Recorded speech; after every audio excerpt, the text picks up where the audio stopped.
윤석열 대통령에 대한 헌법재판소의 탄핵 선고가 임박했다는 관측 속에 정치권의 막판 여론전이 격화하고 있습니다. 내일 열리는 한덕수 총리에 대한 탄핵 심판 선고 결과도 주목되고 있는데요. 네, 두 분과 함께 정치권 소식 짚어봅니다. 정호김 전 국회의원, 배종호 한국정치평론가 협회장과 함께 이야기 나눠보겠습니다. 어서 오십시오. 네, 안녕하세요. 네, 어제 주말에도 여야 의원들이 이제 장애 집회라든지 도보 행진, 릴레이 시위 이런 데 참석을 해서 탄핵 각하 혹은 즉각 파면 이런 구호들을 소리 높여 외쳤습니다. 찬반 단체의 또 세대결도 펼쳐졌는데 두 분께서는 이런 여론전 어떻게 들으셨는지 여쭙겠습니다. 국민들의 입장에서 자신들의 집회라든지 또는 의사를 표출하는 것은 헌법상 보장된 권리이죠. 근데 저는 정치권에 대해서는 한마디 안 할 수가 없습니다. 지금 정치권이 이것을 동원하는 것인지 아니면 편승하는 것인지 여론전에 가세하고 있는데 지금 여론전이 헌재의 결정에 변수가 되지 못합니다. 지금 헌재에서 어떤 논의가 되고 있는지에 대해서는 많은 사람들이 얘기를 하지만 실제로 헌재 내에서 무슨 일이 일어나고 있는지를 아는 사람은 하나도 없는 상황입니다. 네. 이런 상황에서 사법부의 결정에 대해서도 정치권은 자신들의 입맛에 맞으면 환영한다, 경의를 표한다. 불만스러움은 유감이다. 거기다가 완전히 자신들의 예상을 빗나가거나 희망적 관측을 빗나가면 사법 카르텔이다. 이런 식으로 주장한다라는 것은 대한민국이 삼권 분립의 대의 민주주의 체제임에도 불구하고 우리의 정치적 수준이 어떻다라는 것을 보여주는 행태입니다. 그래서 국민들이, 지지자들이 나서는 것에 대해서 누구도 제재할 수 없으나 적어도 배지를 단 국회의원을 포함해서 정치인들이라면 오히려 이런 상황에 대해서 자중하면서 차분하게 기다리자고 설득하는 것이 정치인다운 모습이라고 생각합니다. 그리고 정치적으로 어떤 결론이 나오든 승복하지 않을 수 있습니까? 그럼에도 불구하고 승복한다는 얘기가 자신감 있게 나오지 않는다는 것도 역시 정치의 수준이라고 생각하고요. 이렇게 함으로써 그 주변에 시위하는 지역의 자영업자들은 생업에 지장을 받고 또 많은 국민들이 그런 상황에 대해서 심리적 불안감을 느낀다는 것 아니겠습니까? 여기에 더해서 한국은 불안하다 해서 대외 신인도까지 떨어뜨린다는 점에서 다른 사람들은 몰라도 정치인들은 좀 이제라도 자중하라라고 강권하고 싶습니다. 예, 동원이든 편승이든 여론전은 헌재에게 영향을 좀 끼칠 수 없다. 일단 사법부의 결정을 아전 인수격으로 해석하는 것 이런 부분에 대해서 좀 반성이 필요하다라고 하셨고요. 어떻게 들으셨습니까? 네, 우리 정 의원님의 이런 우려 또 지적은 당연한 얘기고요. 다음 주가 굉장히 중요한 전국의 분수령이 될 것 같아요. 왜냐하면은 중요한 재판이 3개나 있지 않습니까? 월요일에는 이제 한덕수 국무총리 탄핵 심판 선고가 있고 수요일은 또 이재명 대표 공직선거법 2심 항소심 선고가 또 있고 확정은 안 됐지만은 금요일쯤에는 윤석열 대통령에 대한 탄핵 심판 선고가 있을 것이다. 그래서 하나하나의 사건이 정치에 미치는 파장은 굉장히 심각할 것 같은데요. 그렇기 때문에 지금 여야, 보수, 진보, 촛불, 태극기 모두 최고로 화력을 동원해서 여론전을 벌이고 있는데 저는 여론전을 벌이는 것까지는 탓할 수는 없으나 선을 좀 지켜야 된다라는 말씀을 좀 강조를 하고 싶어요. 선이라는 것은 우리가 어떠한 경우에도 헌법과 또 헌법재판소의 결정에는 승복을 해야 된다. 네.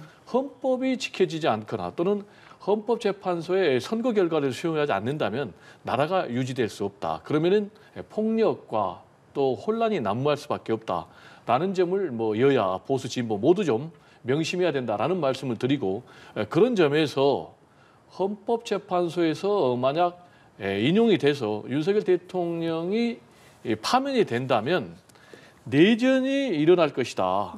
라면서 지금 정광훈 씨 같은 경우는 노골적으로 이 내전을 선동하고 있거든요. 예. 이런 부분에 대해서는 굉장히 우려하지 않을 수가 없고요. 저는 그래서 여야 지도부들의 당연한 승복 메시지가 좀 강력하게 나와야 된다라는 말씀을 좀 드리고 윤석열 대통령의 메시지가 가장 중요한데 그런 메시지가 나오지 않은 부분 좀 상당히 아쉽고요.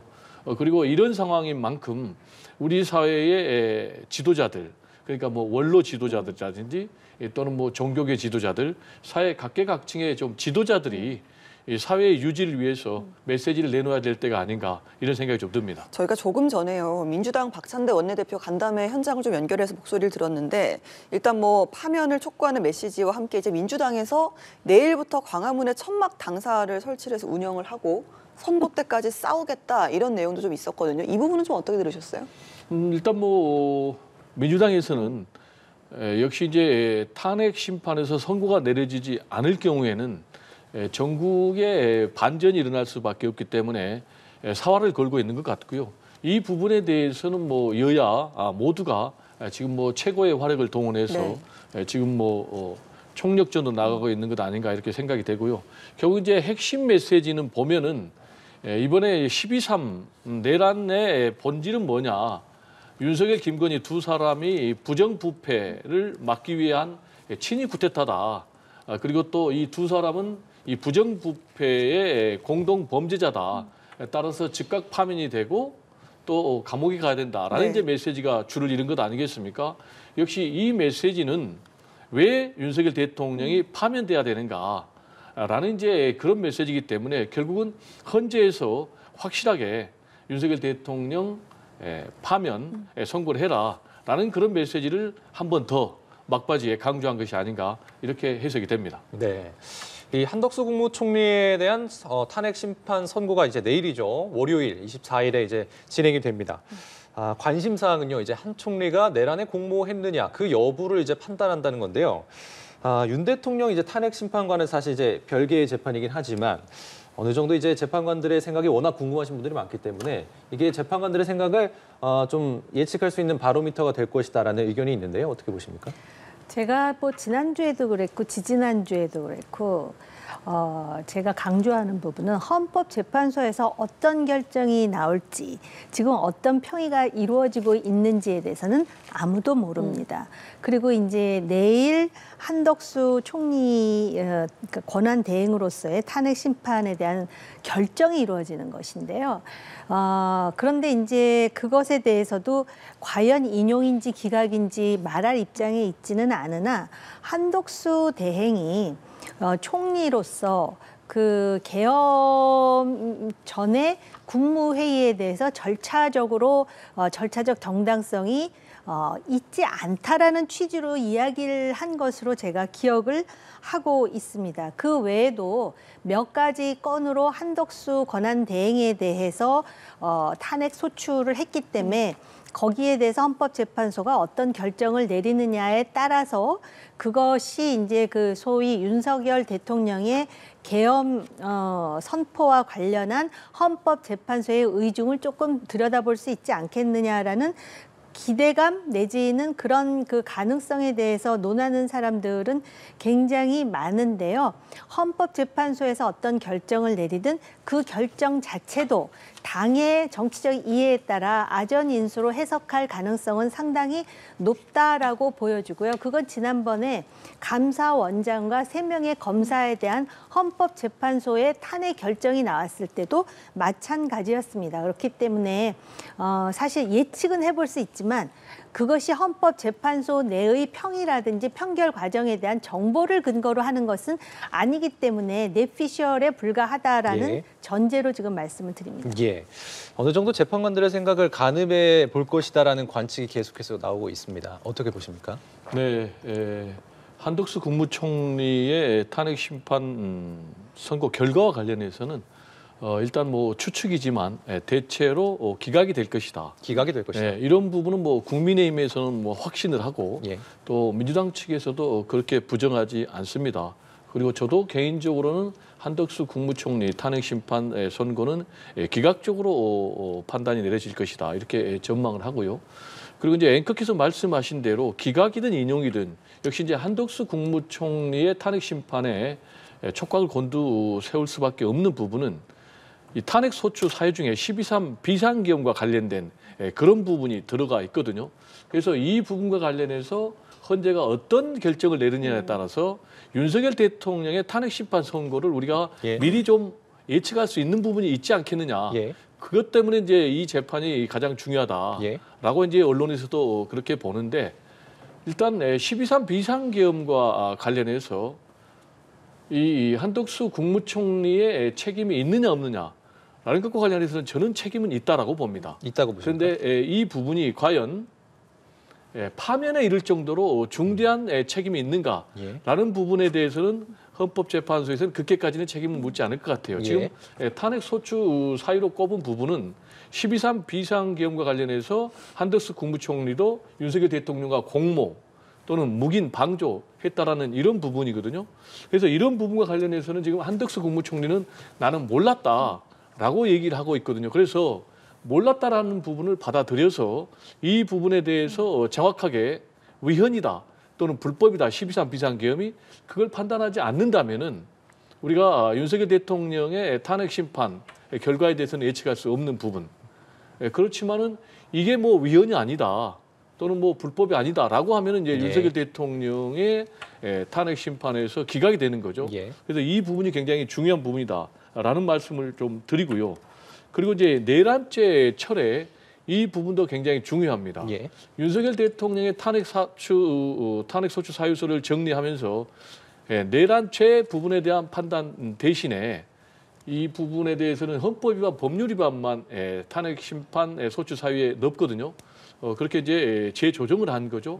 역시 이제 한덕수 국무총리도 이 부분을 재조정을 했는데 이 부분에 대해서 과연 헌재가 어떤 판단을 내느냐 또 윤석열 대통령의 탄핵 심판에 굉장히 우리가 미리 예측할 수 있는 그런 중요한 부분이다라는 말씀을 드리고 또 헌법재판관 임명을 안 했습니다. 3명을 계속 안 했고 최상목 권한대행은 이제 3명 중에 2명만 하고 만약 헌법재판관 후보자를 임명을 안 했는데 이 부분이 이제 잘못됐다라고 판단하면은 최상목 권한대행에게 굉장히 압박이 되겠죠.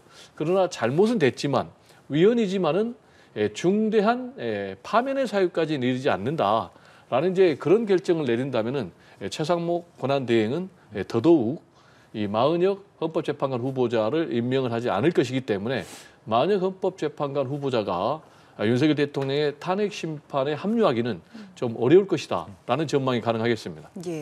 비상계엄에 있어서 이제 한 총리 자체의 책임은 뭐 없다고 할 수는 없지만 일단은 기각을 좀 예상을 하셨습니다. 파면이 되든 복귀가 되든 어떤 결과가 나와도 상당한 좀 파장이 예상이 되는데요. 정전 의원께서는 내일 결과 어떻게 예상을 하고 계십니까? 뭐 지금 말씀하셨듯이 밖에 있는 많은 사람들이 기각을 예상을 하면서 기각에 대한 기대가 상당히 다릅니다. 그러니까 국민의힘 같은 경우는 기각이 되면은 그동안에 뭐 30건의 탄핵을 시도했고 그리고 지금 8번째 결정이 나오는 것인데 번번이 기각되는 것으로 봐서 대통령이 계엄 3포의 근거로 삼았던 무분별한 탄핵 남발을 그대로 지금 증명하는 것이 아니냐. 그렇기 때문에 대통령의 그 탄핵과 관련해서도 조심스러우나 긍정적인 예상을 해본다. 이렇게 얘기를 하는가 하면은 민주당의 경우에는 오히려 지금 그 한 총리를 기각시키면서 상당히 지금 불확실한 상황을 지금 대통령 탄핵 인용 이전에 정리하려고 하는 것이 아니냐 또 이런 해석도 내놓습니다만은 결정은 오롯이 헌법재판소의 몫이라는 것이고요. 그다음에 이 한 총리와 관련해 가지고 물론 그 탄핵 소추는 대통령보다 늦게 했으나 변론은 먼저 마쳤기 때문에 또 지금 헌법재판소에서는 그렇게 생각하고요. 아마 내일 그 결론이 지금 뭐 여야는 말할 것도 없고 일반적으로 그 예상하는 듯한 결론이 나온다면 그것 자체가 큰 파장이 불가피한 상황은 아닐 거라고 생각합니다. 오히려 이제 26일에 야당 대표가 선거법과 관련해가지고 2심이 나오고 또 대북 송금과 관련해서도 재판을 지연하려는 시도가 있는 것 아니냐라는 의혹이 제기되는 상황에서 그 2심의 결론이 무엇이냐.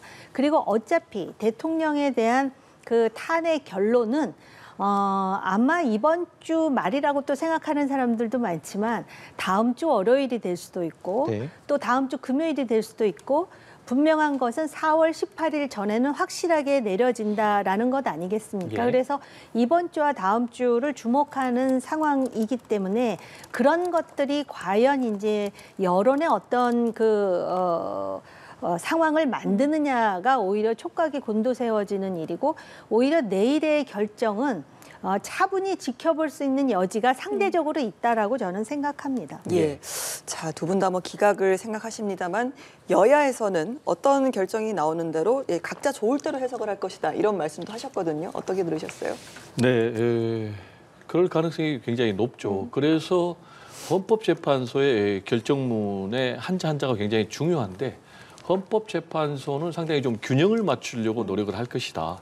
더더욱 이제 윤석열 대통령의 탄핵 심판을 앞두고 있기 때문에 그렇죠. 트집 잡힐 일은 결코 하지 않을 것이다. 그래서 윤석열 대통령의 탄핵 심판 선고가 왜 이렇게 늦어지냐, 정말 오늘이 마지막 집회면 좋겠다라는 이제 집회 참석자들의 말이 있지 않습니까? 이 부분은 뭐 촛불이든 태극기든 다 똑같은데, 그래서 굉장히 균형을 갖출 것으로 보여지는데, 지난번에 감사원장 그리고 검사 3명과 관련해서 기각을 하기는 했지만은 분명한 메시지가 있었어요. 첫 번째로 감사원장과 관련해서는 헌법 위반, 법률 위반 부분이 분명히 있었다라는 부분을 지적을 했고, 그리고 검사 3명에 대해서도 도이치모터스 주가 조작 의혹과 관련해서 봐주기 수사와 관련된 의문이 든다라는 부분도 분명히 지적을 했어요. 그러면서 지금 국민의힘에서는 야당이 줄탄핵을 하면서 탄핵을 남발하고 있다라고 얘기했는데, 이 부분과 관련해서는 탄핵을 남발하고 있는 것은 분명히 아니다. 그리고 야당의 탄핵은 헌법 질서와 체계 안에서 이루어진 것이고 헌법 수호 차원에서 이루어진 것이다. 라는 이제 그런 메시지를 분명히 내렸다라는 부분도 우리가 함께 주목해야 되겠고요. 그런 점에서 한덕수 국무총리에 대해서 내일 탄핵 심판 선고가 기각이 된다 할지라도 한덕수 국무총리의 책임 부분, 또 만약 헌법재판관 후보자들을 포함한 헌법재판관 후보자를 임명하지 않은 부분, 그런 부분에 대해서는 또 따끔한 지적도 있지 않을까, 이렇게 예상이 됩니다. 제가 보온을 하자면은 그 한 권한 대행이 그 헌법재판소에 재판관 임명을 하지 않으면서 나는 안 하겠다라고 한 것이 아니라, 그동안의 관례가 국회에 합의를 해왔으니 합의를 하면 하겠다라는 말이 떨어지기가 무섭게 그 다음 날 탄핵을 그냥 추진했던 상황이었습니다.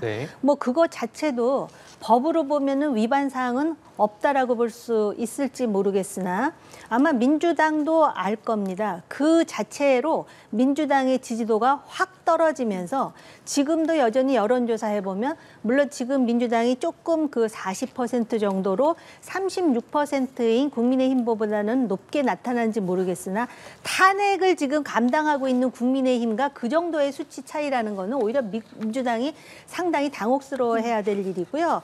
덧붙여서 지금 최상목 권한대행에 대해서 탄핵 발의를 했습니다.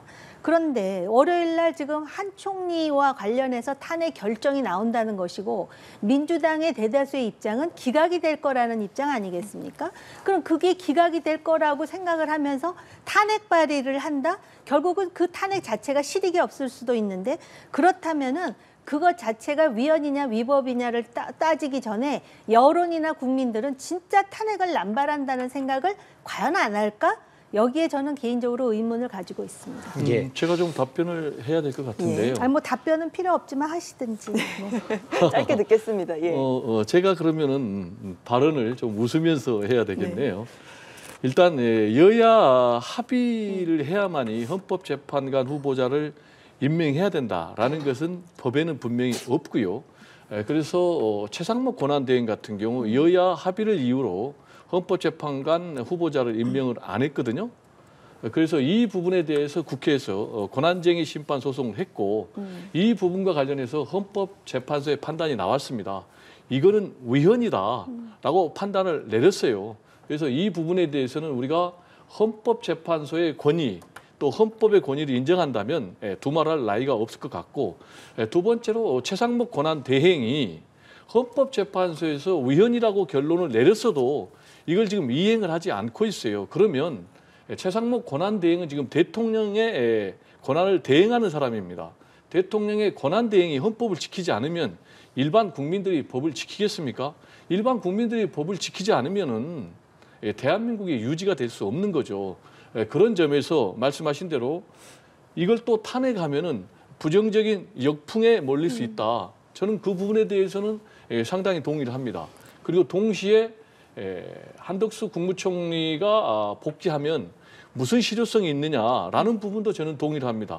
그렇지만은 명백한 헌법 위반 행위를 3주 넘게 계속하는데 이걸 제1야당이 보고만 있다? 예. 그러면 대한민국이 어떻게 법치 국가로 설 수가 있겠습니까? 예. 저는 이거는 정치적 유불리로 판단할 문제는 아니다라는 말씀을 좀 강조하고 싶습니다. 네, 예. 헌법재판소에서 그 헌법에 합치하지 않을 수는 있으나 이것 자체를 임명하라고 강제할 수 있는 현실적인 권한이 없음을 이야기했습니다. 물론 임명하라 그랬으면 임명하는 것이 맞는데 그런 사례가 많았고 또 헌법재판관과 관련해가지고는 그동안에 그 여야가 합의를 하는 것이 관례였습니다. 그래서 최상목도 그렇고 한덕수도 그렇고 합의가 있으면 임명하겠다라는 이야기를 했었는데 이것을 정치적으로 결국 탄핵하면서 그것에 대한 뭐 감수를 민주당이 한다고 하니 앞으로 향후 지지율이 어떻게 되는지는 지켜보면 될 것 같습니다. 예, 알겠습니다. 자, 경랑의 한 주가 될 것 같습니다. 차주가요. 이제 12.3 비상계엄 사태가 시작된 이후 여러 가지 이제 사건들이 마무리가 되는 한 주가 될 것이라는 생각이 듭니다. 간단하게 마지막으로 한 가지씩만 더 여쭤보겠습니다. 이제 그야말로 경랑의 한 주가 될 것 같은데 이번 주 뭐 여러 가지 사건들의 결과가 나오는데요. 물론 이제 4월 18일 전에 모든 결과가 다 나오겠지만 그 이후의 상황도 좀 궁금해하시는 분들이 있을 것 같거든요. 어떻게 좀 예측하십니까? 이후의 상황은 저는 굉장히 혼돈의 도가니라고 생각을 합니다. 어느 누구도 자기가 정치인으로서 공인으로서 나라도 여기서 좀 자제를 하고 맡겠다라는 생각을 하는 사람은 없는 것 같습니다. 4가지 경우의 수가 있는데요. 대통령이 탄핵을 당했는데 이재명 대표는 거의 뭐 유죄가 아닌 상황이 나온다든지 아니면은 대통령도 탄핵당하고 예. 이재명 대표도 고등법원에서 1심과 비슷한 결과가 나온다든지 예. 아니면은 대통령은 기각이 됐는데 이재명 대표가 유죄가 나온다든지 예. 아니면 대통령도 기각이 되고 이재명 대표도 무죄에 가까운 상황이 나오든지 4가지 경우의 수가 있을 수 있는데 그 경우의 수에 대한 이해관계에 따라서 이 정당이 스스로 자제력을 발휘할 것 같지는 않고 거기에 따라서 지지자들이 상당히 강하게 나올 수 있습니다. 그렇기 때문에 제가 가장 두려워하는 것은 얼마 전에 야당 의원이 계란으로 맞는 그런 상황이 벌어졌는데 그런 내전이 폭동으로 이어지는 그런 상황은 우리나라의 그 미래 국익에도 맞지 않을 뿐만 맞습니다. 아니라 그거를 막는 사람이 정치적으로 위인이다. 이렇게 생각하고 싶습니다. 예. 그야말로 경랑의 한 주가 될 것 같은데요. 어떻게 좀 일단 정국을 윤석열 예상하십니까? 대통령의 탄핵 심판 선고가 내려진다는 전제로 보면 저는 2대1의 결과가 나오지 않을까 이렇게 생각이 되는데요. 일단 아까 말씀드린 대로 한덕수 국무총리 탄핵 심판은 기각이 될 가능성이 굉장히 높다 이렇게 전망을 했고 윤석열 대통령의 탄핵 심판 선고가 내려진다면은 저는 당연히 인용이 돼서 파면이 될 것이다. 왜냐 헌법 위반 또 그리고 법률 위반 행위가 명백하고 이보다 더 중대한 헌법 위반 법률 위반이 어디가 있겠습니까? 만약에 윤석열 대통령이 직무에 복귀하면 제2, 제3의 비상계엄이 언제든지 내려질 수 있고 국민들이 과연 그런 결과를 수용할 수 있겠는가라는 차원 그리고 이재명 대표의 공직선거법 네. 2심 결과도 굉장히 중요합니다.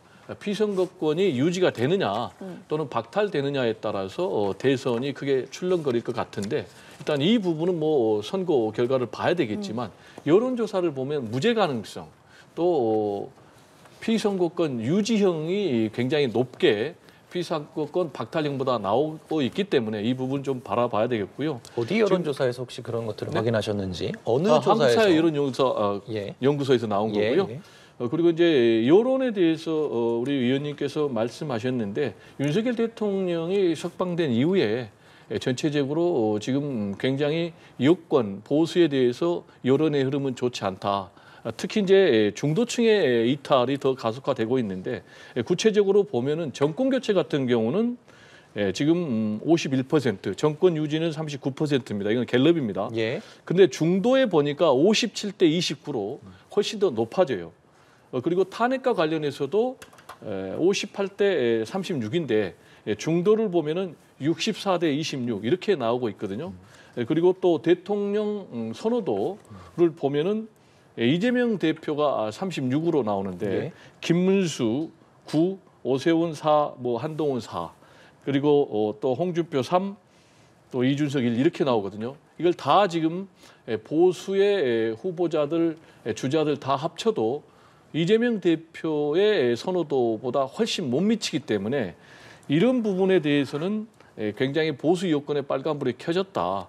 보수 여권의 빨간불이 켜진 것은 역시 이제 12.3 비상경과 관련된 윤석열 대통령과 함께 가는 그런 모습 때문에 극우에 끌려가는 모습 때문에 빚어지는 문제가 아닌가 이렇게 생각이 되고 대선에서도 그래도 좀 희망을 갖고 장기적으로 보수의 미래를 위해서라도 저는 보수 지도자들이 윤석열 대통령과는 확실하게 선긋기를 할 필요가 있다. 이것이 지금 중도에서 요구하는 목소리다라는 부분을 좀 말씀드립니다. 아니 민주주의에서 여론은 굉장히 중요한데요.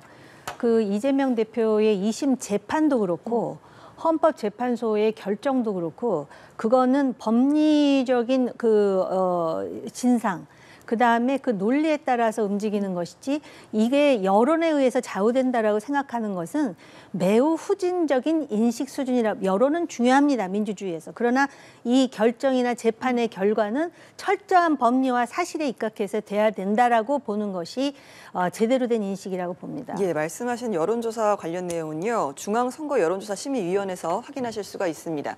자, 관련해서 아주 짧게 뭐 여론조사 이야기 조금 나온 김에요. 여쭤보자면 조기 대선이 치러질 경우에 정권 교체 요구가 정권 유지보다 우세하다라는 결과가 나왔습니다. 정당 지지도도 아까 말씀하셨지만 뭐 국민의힘 36, 민주당 40% 직전과 비슷한 흐름이었는데요. 자, 여론 흐름을 어떻게 해석하시는지 두 분께 짧게 듣겠습니다. 정전혜 의원님. 네, 우선 한 가지 전제는 지금 이재명 대표에 대한 재판이 먼저 나오느냐 또는 윤석열 대통령에 대한 헌재 결정이 먼저 나오느냐에 따라서 과연 대선 때 대법원의 그 3심이 어떻게 되느냐까지도 사람들이 추론할 수밖에 없는 거라는 거를 미리 말씀을 드리고요.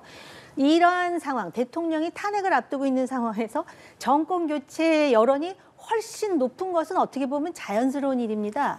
그럼에도 불구하고 40대 36이라고 하는 거는 지난 박근혜 정권 때의 탄핵 과정하고 매우 다릅니다. 그렇기 때문에 여당에 대해서 한마디 한다면은 정권 교체에 준하는 사안으로 개혁과 그다음에 정말 피를 깎는, 피를 토하고 뼈를 깎는 그러한 어떤 쇄신이 필요하다. 그렇다면 기회가 있을 수도 있다. 이렇게 말할 수 있을 것 배 같습니다. 회장님. 네, 일단 사법부의 판단은 법리와 증거에 따라서 이루어져야 되겠죠.